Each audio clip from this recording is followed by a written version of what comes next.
दरम्यान या बजेटमधून सर्वसामान्य जनतेला काय घोषणा होऊ शकतात त्यांच्यासाठी पाहूयात ग्राफिक्समधून।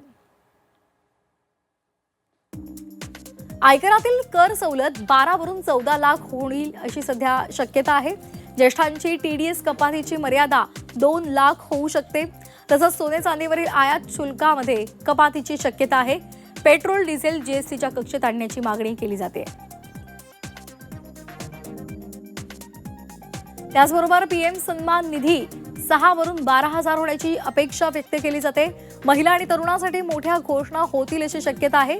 त्याचबरोबर बँकिंग प्रणालीमध्ये मोठ्या बदलांची शक्यता आहे। महिलांसाठी स्वतंत्र क्रेडिट कार्ड योजना सुद्धा येईल असं बोललं जाते। अर्थव्यवस्थेच्या बळकटीकरणावर विशेष भर दिला जाणार आहे। महागाई नियंत्रण, रोजगार निर्मिती आणि गुंतवणुकीवर भर असेल। ज्येष्ठांना रेल्वे तिकीट बुकिंग मध्ये सवलत मिळेल अशी सध्या शक्यता आहे। त्या संदर्भात घोषणा होऊ शकते। अर्थव्यवस्थेच्या बळकटीकरणावर विशेष भर दिला जाणार आहे।